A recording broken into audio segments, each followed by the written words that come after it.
Good afternoon and welcome to this week's LFS podcast with me, Caoimhan Ferris. It is the international break, the first international break of the season, which means we have our first pit stop in the new Premier League campaign. 3 match weeks down, still another 35 to go, but we're going to take stock in the first international break and round up every team, how they've started their season. Have they started well? Have they started awfully? Some have. Plus, we're also going to round up all of last weekend's results. From Arsenal, Manchester City, Liverpool, Manchester United, Everton, of course, will be a big part of our topic this afternoon. Newcastle and Tottenham. We have a lot to get through in the Premier League front. As I said, with this being our first pit stop of the season, our first break in Premier League football for more than a couple of days, we will do a section of where do we stand, where does each team stand, where do they stand after 3 match weeks, and what are their prospects for between now and the next international break, and also some other big stories this week. New regimes in international football. Of course, 3 of the teams from the UK and Ireland have new managers. England, Wales and Ireland all have new managers taking charge this weekend. The passing of Sol Bamba, of course, and Mo Salah. We'll talk about Mo Salah's contract as well throughout the show. So lots to get through this week in the LFS podcast. Plus, we'll look ahead to this weekend's international games, some big games, as the Nations League gets underway as well. But first, we're going to talk about Matchweek 3 of the Premier League. It's been a busy week of Premier League action, but we're going to round it all up for you. As I said, 10 games this weekend, but we're going to pick our select few, pick the headline makers of the weekend, and really get down to business with the stories from those big games. We're going to start with the lunchtime kickoff on Saturday. Now, Arsenal against Brighton. Arsenal 100% record. Brighton 100% record heading into that one. It ended with a 1-1 draw, but it had a bit of controversy in and of itself during that game. All the results down the right hand side of your screen, and our focus topic that we're talking about on the left hand side. Declan Rice getting a second yellow card. Now, very contentious decision, and I'll talk about that, and I'll talk about my reasons for explaining my opinion in a moment, but just run you through the scorelines from the weekend. Arsenal 1, Brighton 1, Brentford 3-1 winners against Southampton. Everton lost in the end against Bournemouth 3-2. Ipswich 1-1 against Fulham. Leicester 1, Aston Villa 2. Forest 1-1 against Wolves. City winning 3-1 away at West Ham. Chelsea and Crystal Palace drawing 1-1 in a London derby. Newcastle beating Tottenham by 2-1. And Liverpool's demolition of Manchester United at Old Trafford 3-0 to the visitors there. Man United, the only side out of the 20 teams not to score on match week 3 of the season. That is the first time that has happened this season. Of course, that only one team has failed to score in the single match week. Fascinating. But let's move on to Declan Rice then, because let's be honest, it caused a lot of controversy. I didn't watch the game live. I was out working elsewhere, but I did catch up on it on Match of the Day afterwards, got the highlights, and I have to argue a point that I think a lot of people haven't argued this season. Or this week after this decision. It's not about whether you think that Declan Rice should get a yellow card or that he should have been cautioned for it. It's that he was. You know, I come to this point of looking at these contentious decisions, and I look at from both a fan's point of view, a player's point of view, and a refereeing point of view. 3 different points of view. From a fan, they're always going to argue against the referee first, because the referee is enemy number 1 usually in these situations. From a player's point of view, similar. They're never going to admit to a situation like that, because they're going to argue their point and argue their case. They don't want to ever show guilt. So that's another point. But from the referee's point of view, he had no other choice. What was he meant to do? And if you missed it, if you've been living under a rock for the last, 4 or 5 days, let me just tell you, Declan Rice should have got a second yellow card, and I will make that very clear, because he kicked the ball away. So Brighton were awarded a free kick. The referee stopped the game, and Declan Rice walked over as the Joel Veltman, the Brighton player who was ready to take the free kick, put the ball down, ready to take the free kick. Declan Rice comes over and just flicks the ball away with his foot. and then Joel Veltman just goes absolutely apeshit on him. But that's not an excuse for that, to be honest. But Declan Rice, I don't know what he can argue here. I mean, the rule is you can't kick the ball away. You just don't kick the ball away. A second yellow card, you get a yellow card for kicking the ball away. It is the rule. So he can't have any complaints rule-wise, and he can't complain to the referee for getting a second yellow card. He's already on a yellow card. He didn't give him a straight red for it. He gave him a second yellow because he was already on a yellow. It is naive. It is stupid. It is really avoidable. And it's one of those things where you try and sneaky get away with it, and you end up paying the price for it. Your own stupidity gets yourself in trouble, because the fact that he done that, it just doesn't make any sense to me. Why he did it, I'm baffled as to why he would think that's a logical thing to do in that moment. You know, you're 1-0 up against Brighton. Just let them take the free kick. They're deep in their own half. They're not in a threatening position. And if he tried to take the free kick quickly, which some are arguing he tried to stop them taking the free kick quickly, one, you're not allowed to do that. That's up to the referee. But second of all, it wouldn't have went anywhere even if he had have, so it would have been pulled back anyway. So there was no need for Declan Rice to take matters into his own hands and trying to kick the ball away to waste a bit more time. Another example, you get a yellow card for time wasting, not just kicking the ball away. So he got a yellow card. Now, a lot of people will say, oh well, there should have been other yellow cards given in the game. Not for 1 second am I saying that because the Declan Rice decision is correct, that others aren't wrong.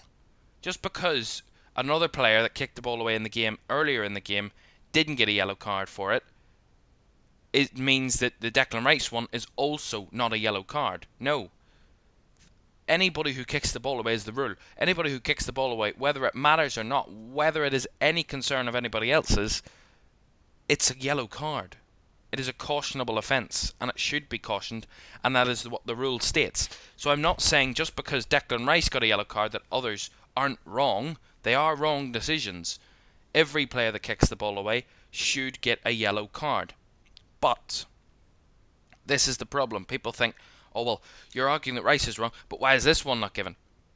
And they jump on you as if you made the decision. I didn't make the decision.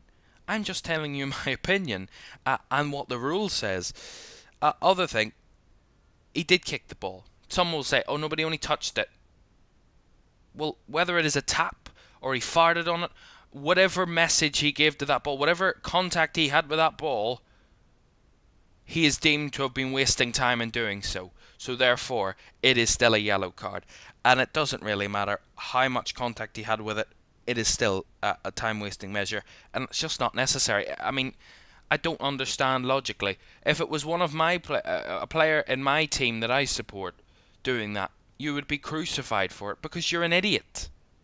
Just don't be an idiot. Like, it's just a stupid thing, because you're then giving the referee a decision to make. And I don't think the referee wanted to give a second yellow card, but what choice did he have? He had to. That was the rule. That's the rule. And when you give a referee a decision to make, more often than not, they're going to book you for something. Just don't be stupid and naive and make the referee have to put himself in that position where he has to give you that caution. A referee doesn't want to be handing out red cards because they make themselves the story. And especially with the way referees are now and how kind of controversial VAR and all that stuff is with referees at the minute, I don't think the referee really wants himself to be the headline maker of the weekend. Whether it's the right or wrong decision. But he had to, because that's the rule. And Declan Rice put him in that position, and he gave him a second yellow, which ultimately I think is the correct decision. But it's one that could have been very easily avoided if Declan Rice had kept his own to his own, really, and just left the ball alone. There was just no need to touch the ball. And I want to just hammer home this point before I move on. This is the rule. This is the official rule that the FA have released, Law 12, in the footballing rules for fouls and misconduct. The referee must caution players, so it's not the referee's discretion. A referee must caution a player, that's a yellow card, who delay the restart of play by kicking or carrying the ball away or provoking a confrontation by deliberately touching the ball after the referee has stopped play. Now, the first one could work. He's kicked the ball away. Whether he's tapped it, whatever contact he has, he's kicked the ball away. Or the second part, he's provoked a confrontation. Remember, Joel Veltman kind of lashed out at him, whether he meant to or not. He caused that by deliberately touching the ball after the referee had stopped play. The referee had stopped play to allow a free kick, so therefore he'd stopped the play, and Declan Rice deliberately touched the ball, so therefore he must caution the player. And because he's on a yellow card, it's a second yellow and it's a red. But I don't think this would be an issue if Declan Rice wasn't already on a yellow card. And the first instance, which he's on a yellow card, was another yellow card offence. So again, it's not down to the referee, it's down to the individual knowing he's on a yellow card and just doing something completely stupid and giving the referee a decision to make. And one that he hadn't he didn't have any leeway on it from the referee. It clearly states he must caution the player. He would have got in trouble himself if he hadn't have given a yellow card there to Declan Rice, but he did, and I think it's the right decision. Anybody that disagrees with that, fair enough, but that's the rule. Whether you agree with the rule or not is another question, but I think it's a pretty fair rule. I don't think there's anything wrong with that. I think it's just the stupidity of a player. We shouldn't go around crying out that rules should be changed just because a player does something stupid in a game and doesn't get away with it anymore. It's just not necessary. It's just stupidity from Declan Rice's point of view. And I said it, if it was one of the players that are in the team that I support, then I would also be calling you an idiot and saying that you really need to get a grip of yourself and wise up, because it's certainly not necessary to be kind of kicking the ball away in that sense. Whether you kicked it into the stands or just tapped it away, you still kicked the ball away, and that's unnecessary. So I think Declan Rice, that second yellow, unreservedly from my point of view, is a deserved second yellow. And I've made my opinion. I've looked at the rules. I looked at the decision a couple of times and I thought, well, yeah, I can see where they're coming from. But when you see the rules and when you see the referee has no other option, and you look at it from that point of view, Declan Rice, he puts the referee in that point. Anyway, moving on from Declan Rice to, well, if you think Declan Rice's moment was terrible, Everton had an even worse afternoon than Arsenal. Everton ended up 2-0 up. This is absolutely incredible. I could not believe when this actually happened. This is by far the biggest collapse of any team I have seen in Premier League history. It is anybody has ever seen in Premier League history. Everton breaking records again, but not good records, bad records. It is the latest time in a game that a side has come back from 2-0 down to go on to win. Bournemouth scored their first goal of 3 in the 87th minute of that game, and by the 96th minute they were 3-2 up and winning the game. That is a matter of minutes. That is incredible. As I said, the latest any side has come from 2-0 down to win a game of football in the Premier League. It's just sensationally terrible from Everton's point of view, and they were the better team. I looked at the highlights again. I didn't see the game live, and I looked at the highlights and I thought, they're having some good chances here, Everton. They're creating good opportunities. And then they got the 2 goals. Decent goal from Michael Keane, decent from Dominic Calvert-Lewin. Their first 2 goals of the season, by the way. Of course, they lost their first 2 games without scoring. So at least they got on the score sheet. And I thought they're going to go into the international break. Good home win. A bit of positivity around the club. But they collapsed. One back, and you thought, they couldn't, could they? Bournemouth coming, considering they weren't in the game for the vast majority of the game. Bournemouth had their first shot on target in the 86th minute. A minute before they got their goal, they had their first shot on target, Bournemouth. So to say they weren't in the game is quite an understatement. They were nowhere to be seen, Bournemouth, in an attacking sense. And coming into the final couple of minutes, I think Everton just got complacent with it and thought, we're 2-0 up, we're cruising for it, let's go and try and get a third. Because they were still pushing up the field, they were still throwing bodies forward, and you're like, just settle for 2-0, calm down. Just calm down. They threw loads of bodies forward. Bournemouth got a goal on the break. Get one back. Antoine Semenyo getting one back. And then you think, Everton don't have the mentality to deal with this. Bournemouth had a bit of belief then to try and get an equaliser, albeit 92nd minute. Lazy defending again from Everton, allowing men to run free. And Lewis Cook, completely unmarked, drives his way through into the box and heads in for 2-2. And then you're thinking, there's more than enough time for a winner here. And from Everton's start to the season, you know they have no mentality, no kind of stalwart defending ability anymore, where they can see out a big result. I mean, they could have ended up 5-2 down.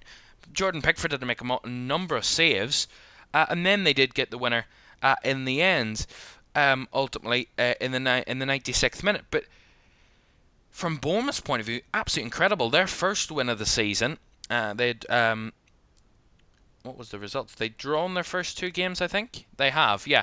They'd drawn their first 2 games, Bournemouth, and they would have went into the international break losing away at Everton, who'd lost the first 2 games. Terrible defeat.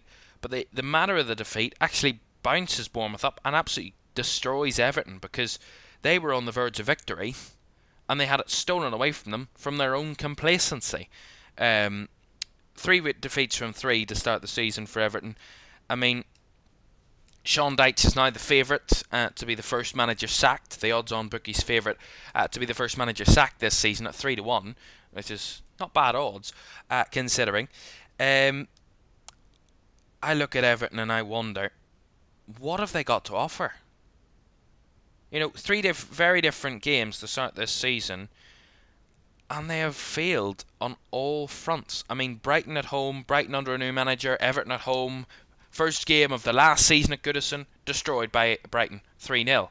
Had a man sent off as well in that one. Then they went away to Spurs. Now, Spurs away, very tough game, considering Spurs were frustrated by Leicester on match day 1.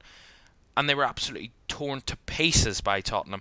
But not by the fact that Tottenham were thousands of light years ahead, is the fact that Everton made simple mistakes at times in that game to give Tottenham an even further boost to score 4 goals. And then in that one, 2-0 up going into the final few minutes, and then you end up losing that game. I mean, that's 3 very different results on very different occasions, where you think, what are Everton actually going to do this season? I had them in my pre-season predictions of they'll be alright. I mean, last season, without their points deduction, they would have finished in the mid-table. They were kind of slightly threatened by relegation as it was coming towards the end with a points deduction, but they survived quite clearly in the end, even with a points deduction. So I thought, right, that'll be a good result for them. They'll come back, they'll start the season okay. Brighton at home under a new manager, they should do alright there, maybe get a draw out of that one, or even could win that one, maybe like a 1-0 neck goal. Tottenham away is tough, but they might get something out of that. And then Bournemouth at home, a team probably their equal, where they should be beating at home at Goodison. But we've seen the exact opposite from Everton. No mentality, no quality, no kind of defensive structure. I mean, they've conceded 10 goals in 3 games. I mean, if that's not relegation form, I don't know what is. And look, we say teams can have a bad start and then they can build and, they can figure it out. Because Everton quite normally have bad starts. I mean, those 2 goals they scored in that game were their first 2 goals under Sean Dyche in the month of August. They had failed to score in the month of August under Sean Dyche's managerialship in his whole tenure up until that game.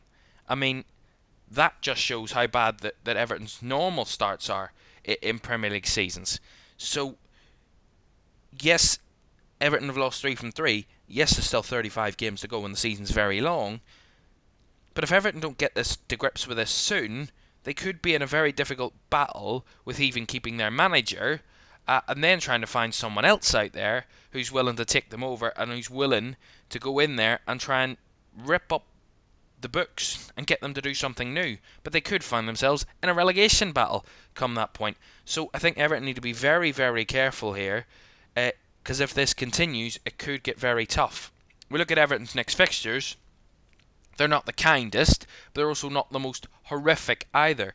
I mean, Aston Villa away after the international break is a real horror show of a fixture for Everton. But then they've got Southampton in the League Cup, Leicester, Crystal Palace, Newcastle, Ipswich, Fulham, and then Southampton again before they head to West Ham in November. So there's a good number of fixtures there where Everton should be thinking, oh, we can get 3 points. Southampton at home in the Cup, they should get through in the Cup, because Southampton have been even worse than Everton, and that's something. to say the very least. Leicester, another newly promoted side. Crystal Palace, who haven't been the most convincing to start the season. Newcastle as well, not as convincing, but getting results. We'll talk about Newcastle in a bit. Ipswich, again, newly promoted side. Fulham, not convincing. Southampton, not convincing. And then you head to West Ham in November. So Everton's fixtures are quite considerably interesting, where they could turn this around, and they need to, because if they head into November in a similar position, or if not a position of we're struggling against the teams in and around us, then you start to worry. Then you start to think, what could actually happen to Everton here? But look, we're not going to jump the gun and get ahead of ourselves too much, because it's only 3 games of the season, and you can lose your first 3 games. But if you win your next 35, albeit it's never happened before, but if you win your next 35, you're well happy. But of course, that's not very likely. It's never happened in Premier League history before, and there's a reason. But again, they finally scored. But they can't see out that result. And I said, Bournemouth, they were second best, but they never gave up. And you play to the whistle, and you run it till the very end, because you never know what can happen. 2-0 down with 3 minutes of normal time to go, and they ended up winning the game. Incredible. One of the best Premier League comebacks we have seen in modern history. Incredible result for Bournemouth, terrible for Everton. And speaking of Merseyside clubs, different fortunes this time. Let's move on to Sunday's big game. Liverpool against Manchester United at Old Trafford on Sunday afternoon. We had it live here on LFS for you. It was an absolute blockbuster of a game, ultimately. And I've put so many points down on this, but I want to start with what a good start Arne Slot has had with Liverpool. Because I want to talk about the game, I want to talk about tactics, and I want to talk about the individuals, but I also want to talk about Liverpool and how they've started this season, and that's where I want to start this conversation, because 3 wins from 3, only Manchester City have that. They're the only 2 sides, Liverpool and Man City, with a 100% record after 3 games. Liverpool yet to concede a goal. They're the only team in the top 4 divisions of English football yet to concede this season. 3 clean sheets out of 3. Their goalkeeper's had minimal amounts to do. I mean, he's made probably 2 or 3 big saves across all 3 games. And the manager's still not happy with that situation, so he's really trying to make Liverpool watertight at the back. They look really strong in both possession and out of possession and on the counter-attack. I mean, one thing we said about Liverpool last season was they were very vulnerable from counter-attacks, from being caught on the break. But what I've seen in those 3 games that I've watched this season is that they are getting flooding bodies back very, very quickly and getting into spaces, cutting the shape, and stopping the opposition from getting anywhere in and around their box too often. And that's really impressive to see. But I think an incredible start from Liverpool. I mean, they've started wonderfully. 7 goals scored, not a single goal conceded, as I said, 3 clean sheets, 3 wins from 3, 9 points. I mean, you could frame it whatever way you want, but it's absolutely an impeccable start from Liverpool. Their defence looks strong, their attack looks threatening. I mean, Mo Salah, Luis Diaz, the wingers look really fired up for this season, and that's really interesting to see, because we kind of got a bit of a drought from Liverpool at times last season from the wide areas. The midfield looks dynamic and resilient and really strong, and I'll talk about a specific player in that midfield in a moment. The defence looks really solid. The full-backs still having their threat, but also looking defensively solid. Their centre-backs look as physically astute as ever before. And their goalkeeper looks primed and ready to go if he is called into action, which is not very much. I mean, I don't think there is a bad word to say about Liverpool to start the season. And they've still got another player to come, because Federico Chiesa didn't play a single minute in this game. He wasn't in the squad because Arne Slot didn't want to rush him in. And that is the kind of the good thing about starting really well, because you don't feel under pressure to push that new boy in, to force him into the game and to force him to get something out of the game and pressure the player. There's no pressure on Liverpool at the minute, because they're cruising their way through results, and they're happily getting 3 points out of each and every situation at this point in the season. So that's Liverpool's start. I want to talk about individuals now, and I want to talk about the game as a whole. And there's only one person you can start with, and that's Mo Salah. He is an absolute monster at Old Trafford. 10 goals in his last 7 appearances at Old Trafford, including a hat-trick in a 5-0 win for Liverpool a number of years ago. He is absolutely sensational. In total, Mo Salah this season has scored 3 goals and 3 assists. He has been involved in all but one of Liverpool's goals this season so far. He's either scored or assisted in all but one of Liverpool's goals, as I said, this campaign.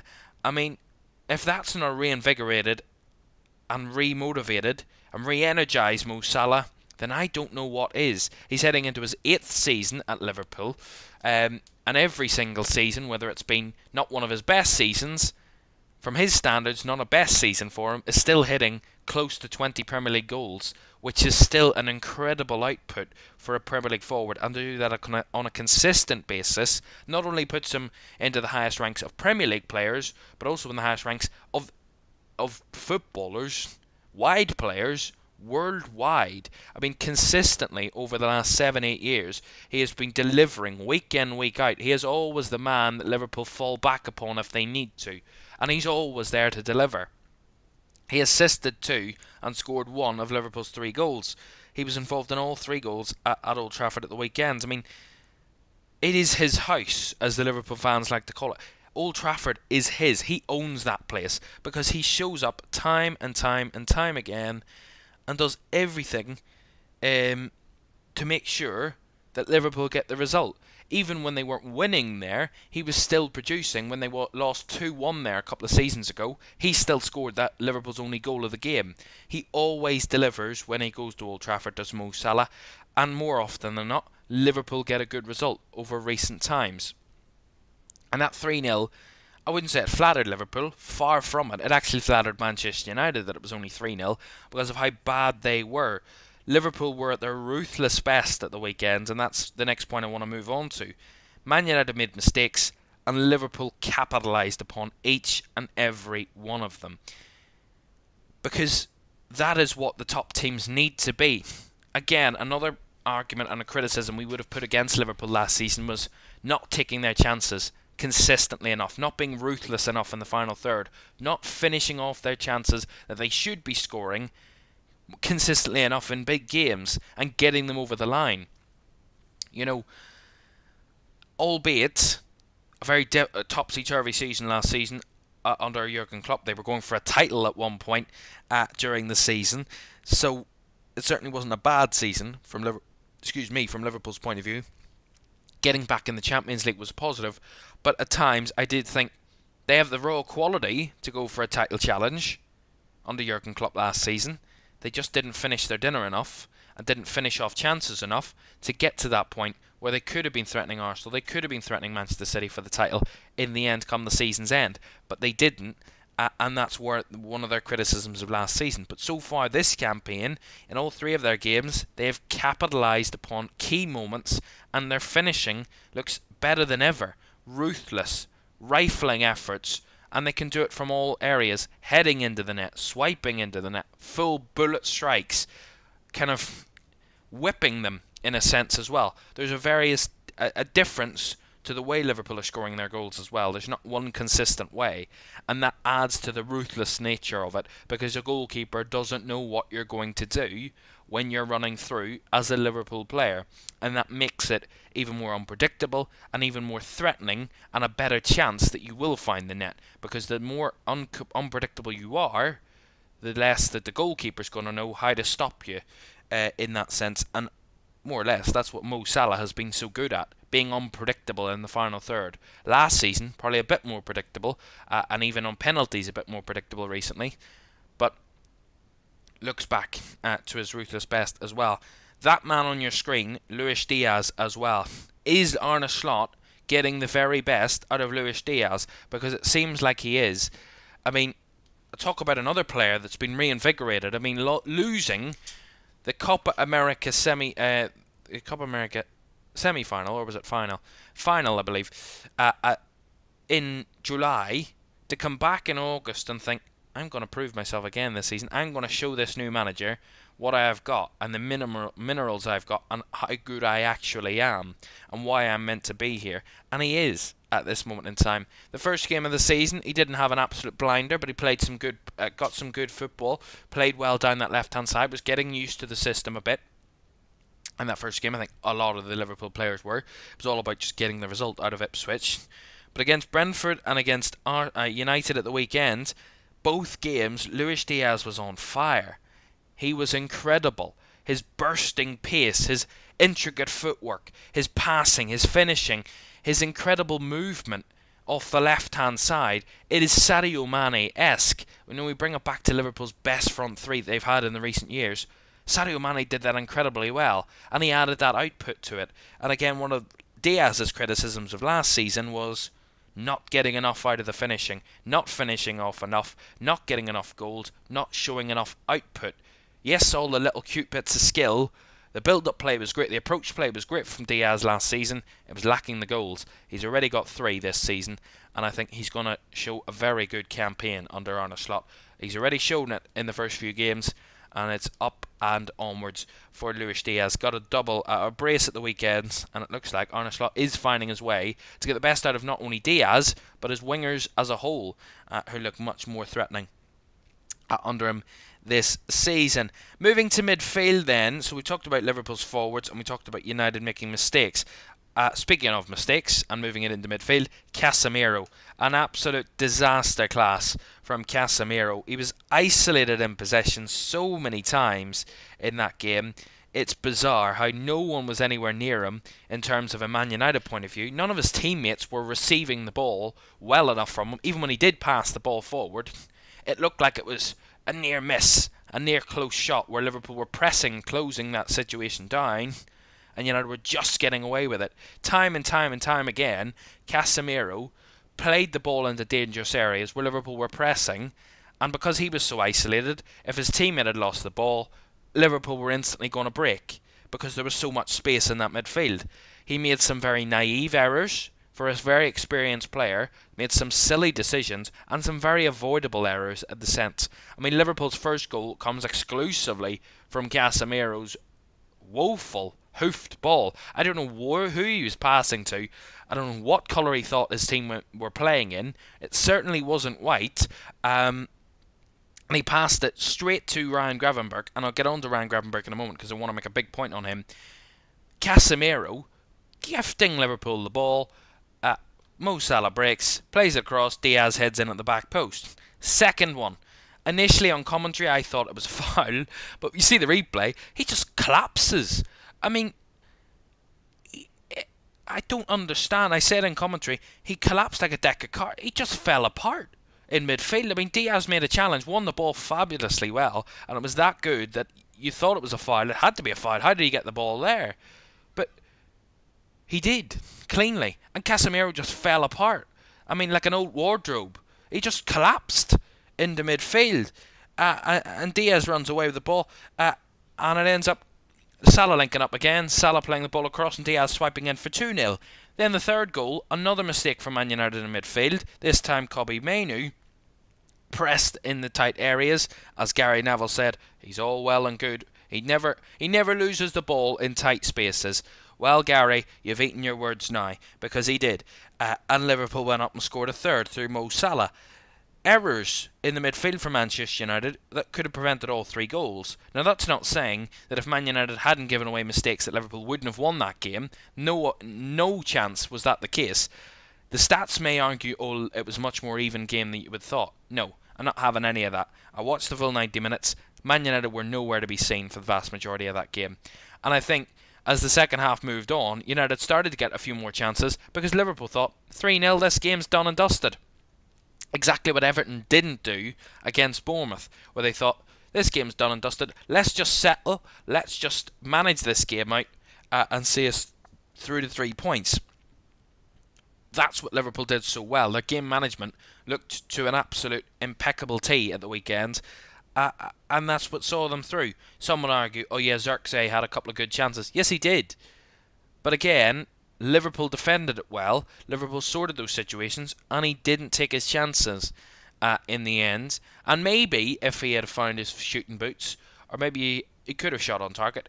Man United could have got 1 or 2 goals. But I do not for any second feel that Man United would have or could have got a result out of that, because they weren't consistent enough throughout the whole game. They started the first 5-10 minutes well, and then they just crumbled. They fell apart. I mean, the spaces were massive. They were so naive in possession, because every time they gave the ball to Casemiro, they all flooded up the field. I mean, Casemiro was on his own in midfield, and there's 2 centre-backs behind him and his goalkeeper. The full-backs were gone. The rest of his midfield were just piling themselves forward. I mean, count that up. How many players is that? That's 7 players up the field for Manchester United. Why do you need that many players up the field all in one moment? Casemiro's isolated, and you're just flooding bodies forward. I mean, what's that all about? Baffling.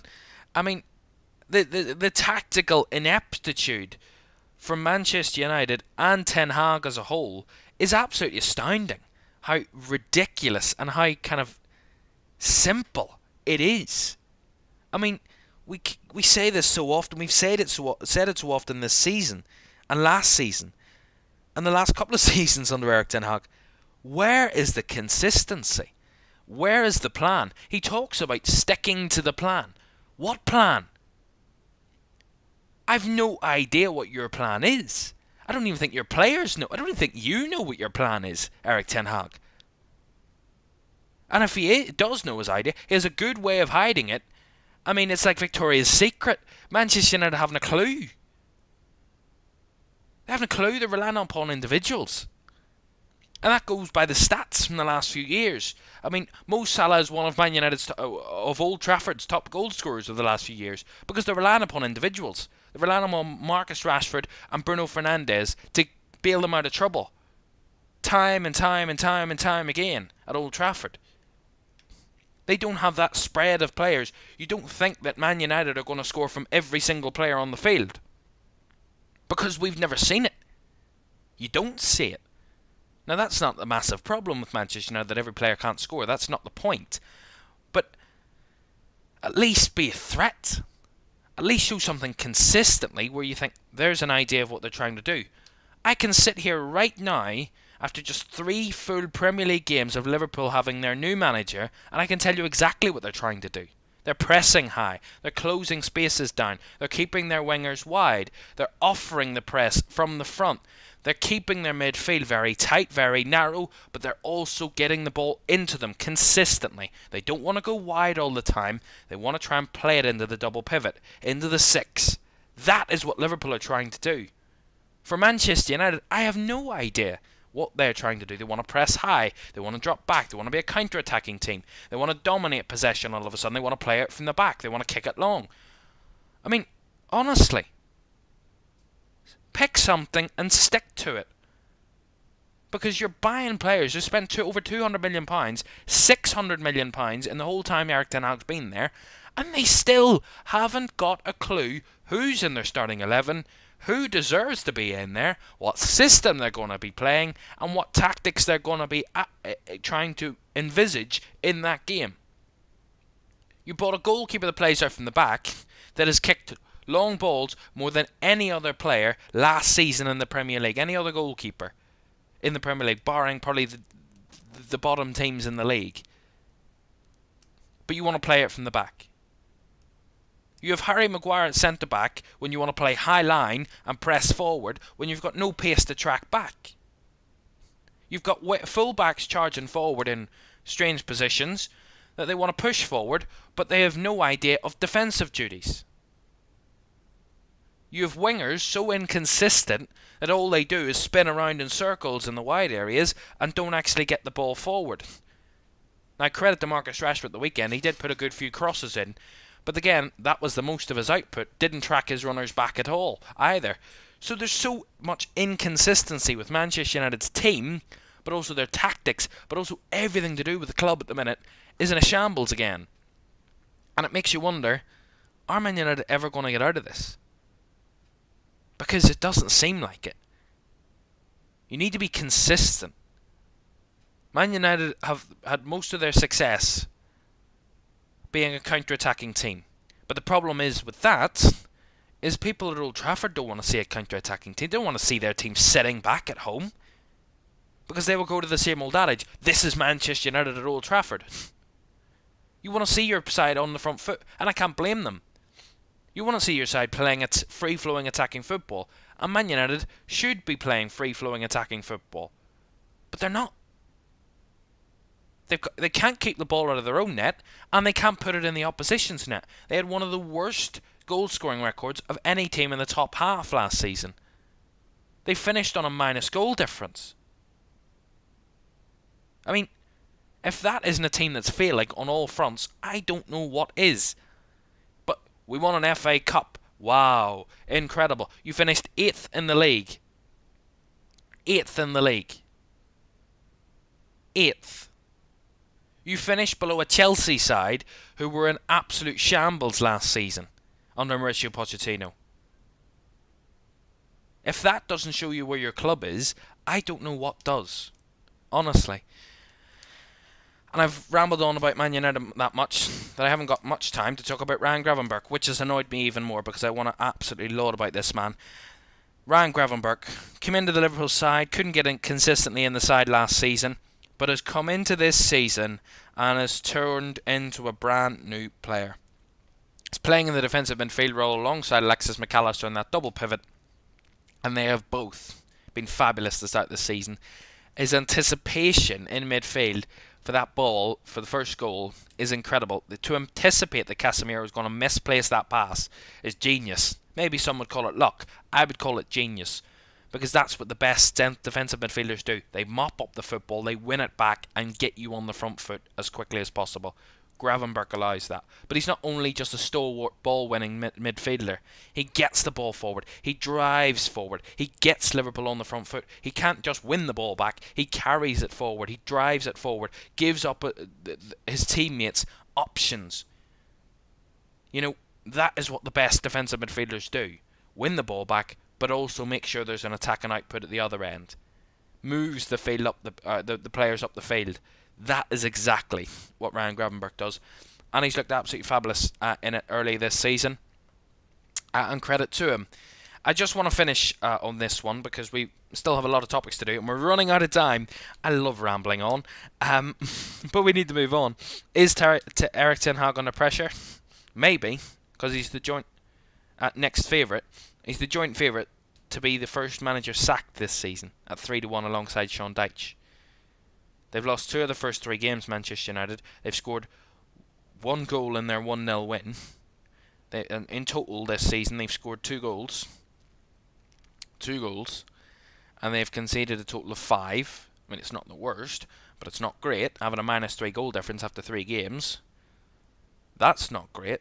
And such inconsistency with the team, the tactics. I mean, for me, if this doesn't improve massively and Man United don't settle on a style of play sooner rather than later, it's just going to all blast up into flames, and it's going to explode into absolute nothingness because you can't get consistency out of a side when they don't even know what system they're going to be playing week to week. You know, you're not going to get the best out of your players doing that. And other teams in this Premier League are going to do you over because of it.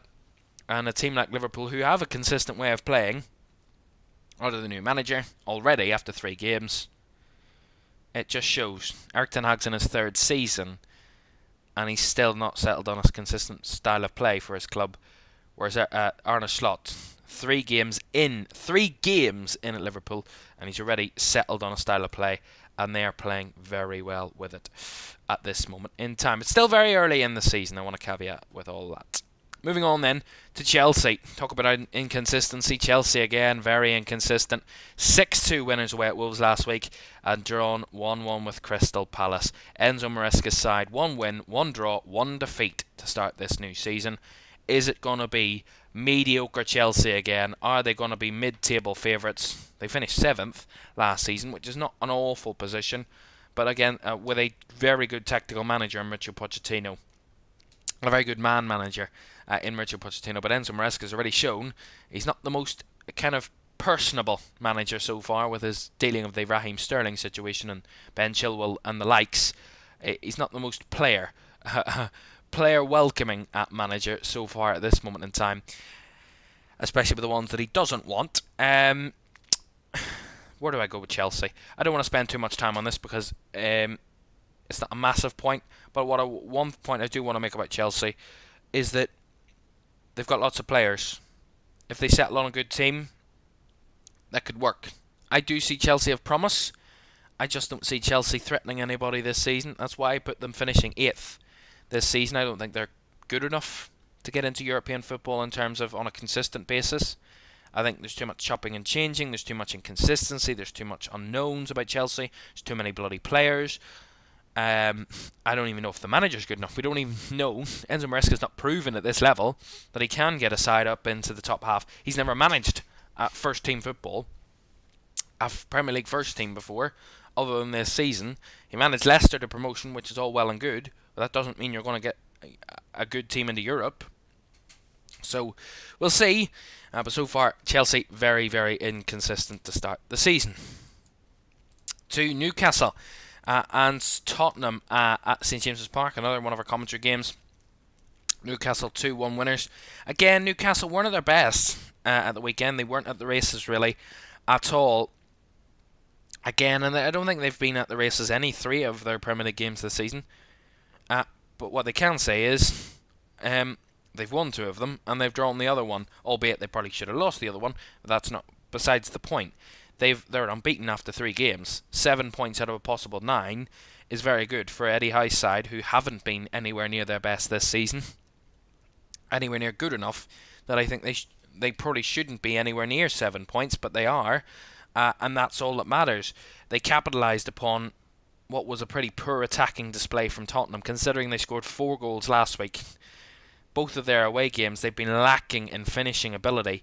But in this one, they actually lacked in creating enough chances. I mean, I don't think I saw Heung-min Son having many chances. Brennan Johnson came on and made a few opportunities, but Kulusevski was weak.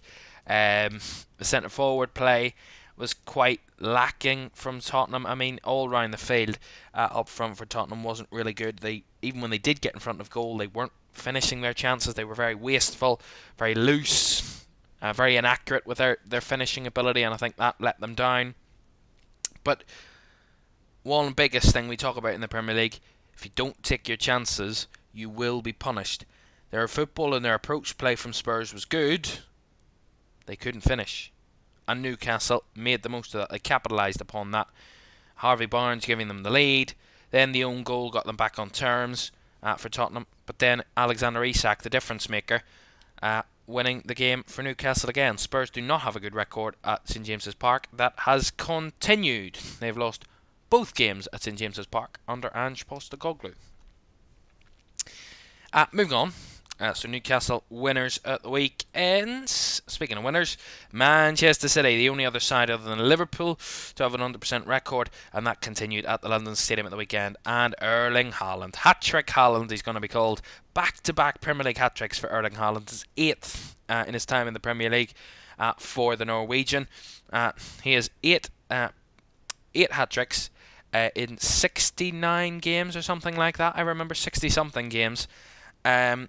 He's averaging a hat-trick every 9 games in the Premier League. That is nuts. That's nuts. 9 games. Every 9 games he is averaging for a hat-trick. That is nuts.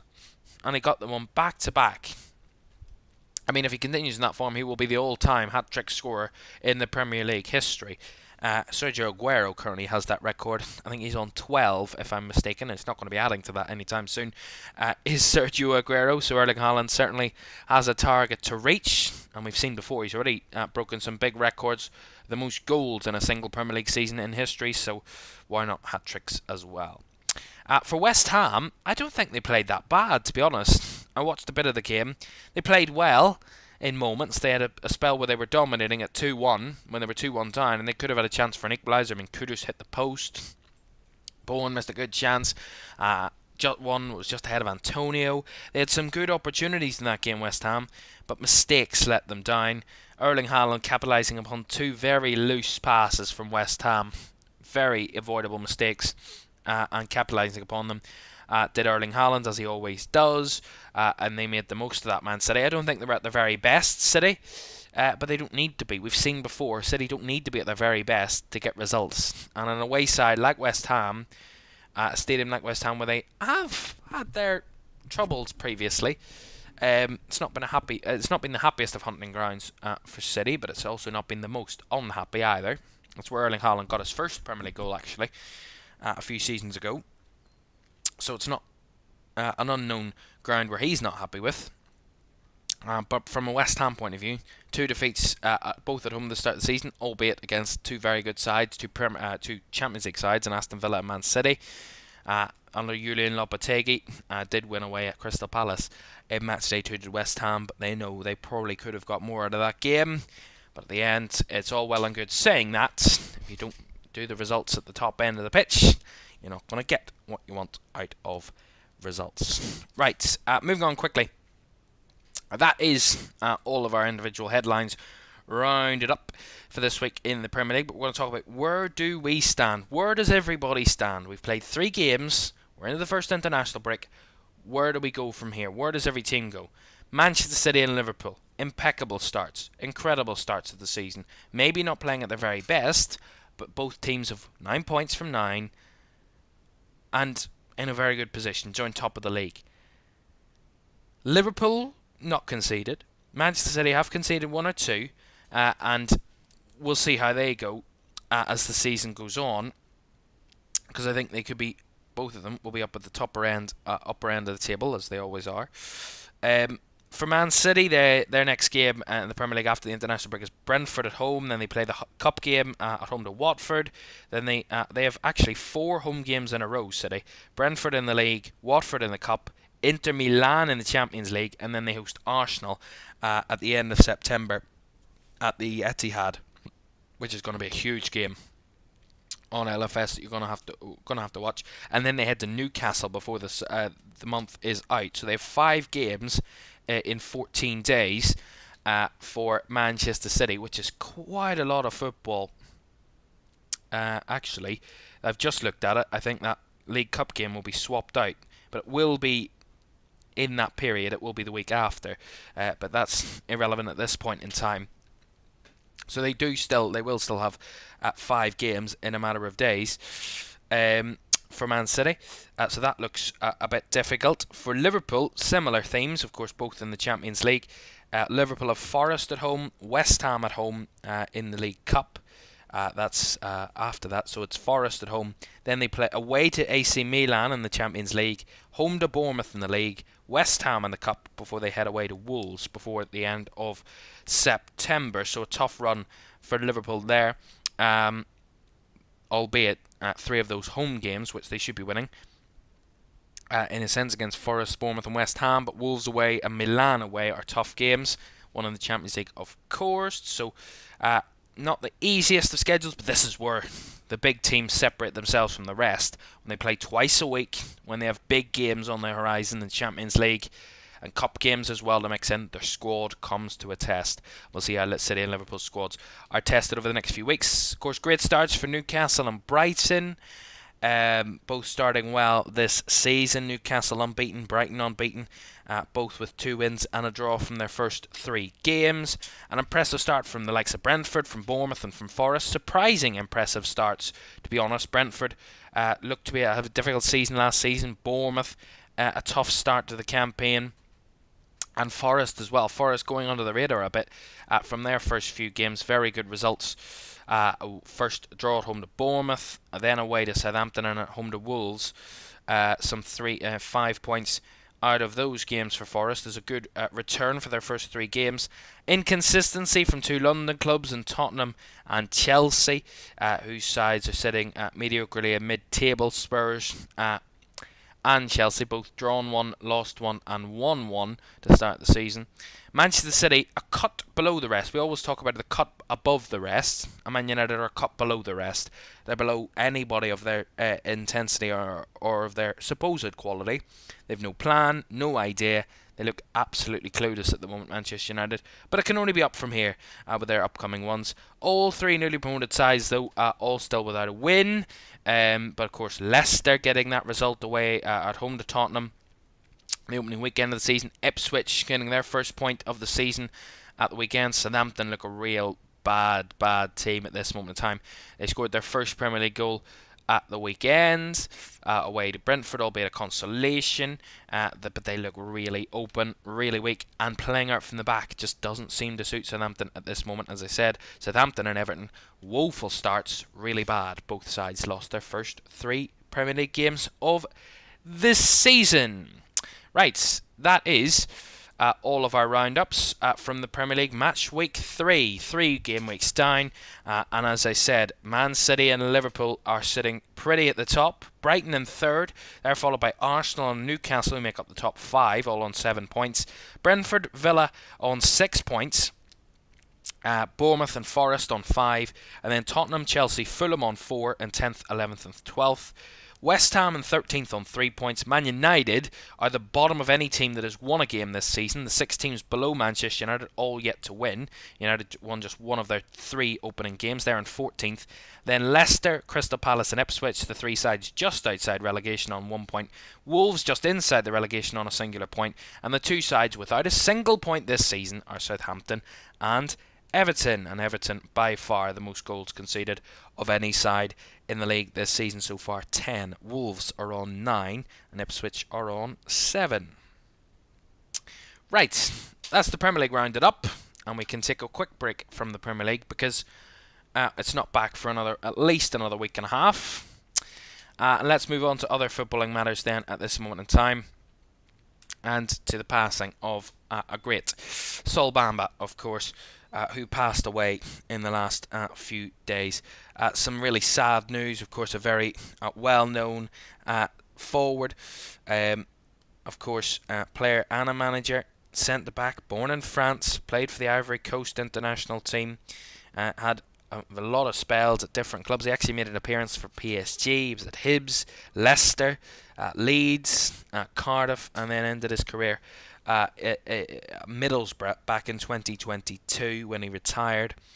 And he did have a managerial start this season. He has managed one in 2024.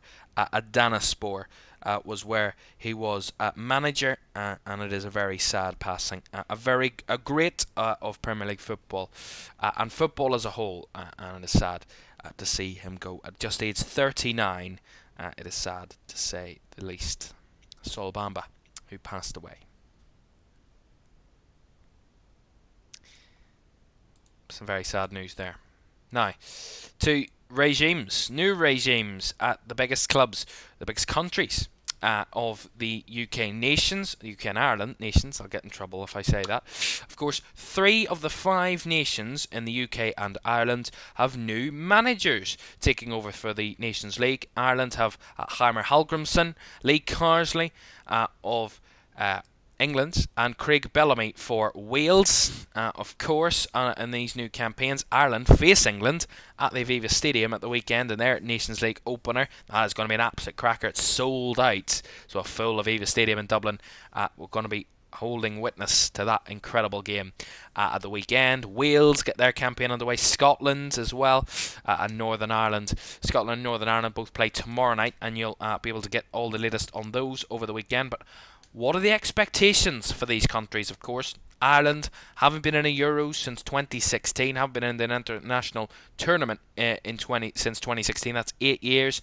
Their next chance could be at World Cup 2026. That is surely the target for Heimer Hallgrimsson for Ireland, getting them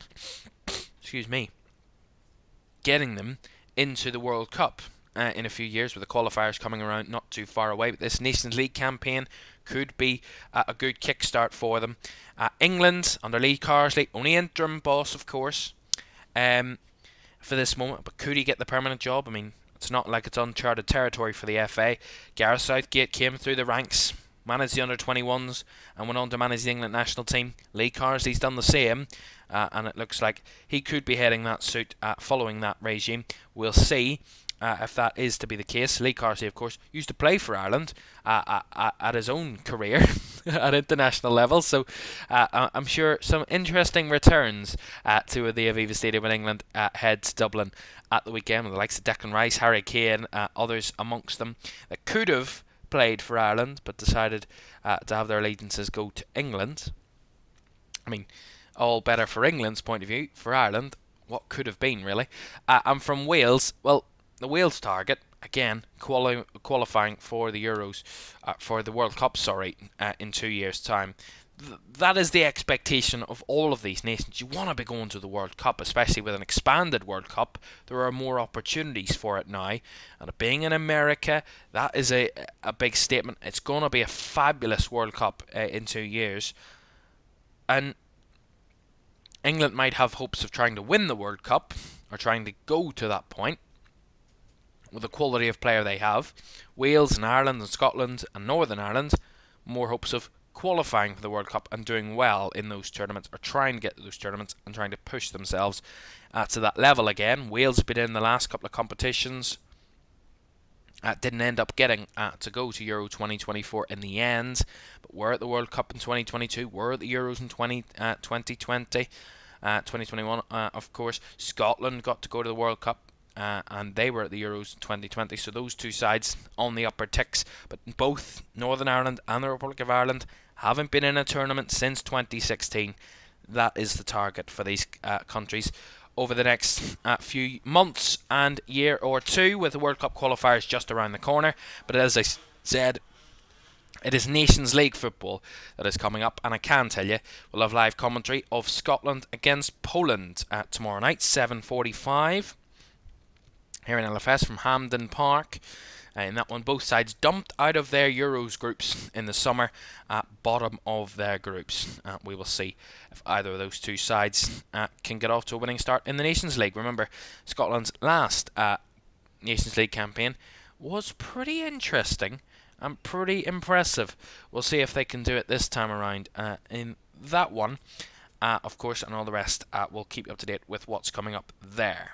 But the new regimes at those international teams about to get underway in the next few days. Right, finally then, for the Elvis podcast this week, contracts have been a big situation, and Mo Salah certainly made headlines about his contract after a post-match interview at the weekend after Man United were beaten 3-0 by Liverpool. Mo Salah scoring once and assisting twice, and he made it. I don't think this was more of what he actually said. What he actually said was, it being my last season here at Liverpool, I want to do the very best that I can.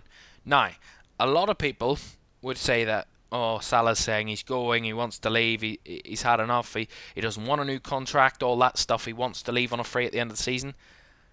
Some would argue that. I would argue the contrary. I think Mo Salah is saying to the owners, because he said there hasn't been any talks yet, I think he wants to go, do you want to get this contract shit sorted? I don't think Mo Salah wants to leave Liverpool. I mean, where would he go? He doesn't want to. I don't think he wants to go to Saudi. It's far too early in his career for that, because I think he's still got a good number of years at the top level left, and going to Saudi would just be a waste of that. I don't see him going to any other country. I don't see him going to Italy or to France or to Belgium, to Germany or Spain. I don't think that's going to happen. I don't think he'll go to another English club.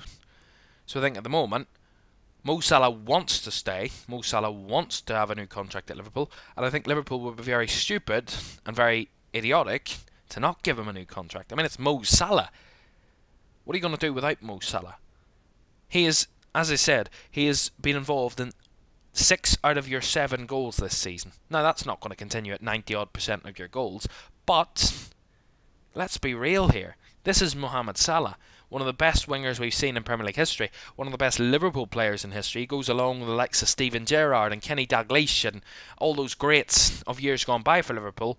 But from a wide area, he is probably undoubtedly the best player that has ever played on the right wing for Liverpool in history. And that's saying something. So you don't want to lose him on a free, but it's not about money. You want to get the very best out of Mo Salah, because Liverpool are not about reaping rewards and benefits and getting money back. They're about winning trophies. and that's what Mo Salah wants. So I think he was hinting at, do you want to get this contract sorted? And I think he will, and they will. I've no belief that Mo Salah won't be under contract from Liverpool for at least another number of years. There will be a time when it does come that he will be leaving the club, but I don't think it's going to be any time this year or the end of this season at the very least. Anyway, by the way, there was a few reports this afternoon that contract negotiations are now underway between Liverpool and Mo Salah's camp. So that could have been a reigniting. That could have been Mo Salah saying, "Do you want to get this sorted?" And Liverpool have said, "Do you know what? Let's do it." I don't think Liverpool hadn't pre-planned that. I think this international break is a good opportunity to do so, considering he's not the only one on a contract that comes to a conclusion this summer. Trent Alexander-Arnold, one of their best academy talents in years, is through, and he's out of contract at the end of the summer. And also is Virgil van Dijk, the club captain. So there are still a couple of players there, some big players for Liverpool they need to sort contracts out on. And then they've got the likes of Andy Robertson, Konate, ending in 2026 as well. So there's still a number of contracts Liverpool need sorted, and I think this international break is the perfect time to do it. But we'll see what comes of that. Of course, a very developing story. That's it for this week's LFS podcast. It's been an hour long. We talked all the way through of every Premier League side from the first 3 weekends. We talked about the big stories: Declan Rice's yellow card, Everton's collapse against Bournemouth, Liverpool masterclass against United, inconsistent Chelsea, Newcastle, maybe not the best, but they're getting results, and Man City 100% record. It's been an incredible first 3 weeks of the Premier League, and there's more to come in the next few weeks. But for now, we'll take our stock and we'll settle with a bit of international football to come over the next few days. For this week, thank you very much for watching and listening on the LFS podcast. Do like, subscribe, and turn on post notifications so you don't miss a single podcast or any of our live streams here on LFS. And if you want to listen back to this one in full, it's available on audio platforms shortly after its conclusion here live on YouTube. For now, for this week, thanks for your company, and we'll see you again next week. Bye bye.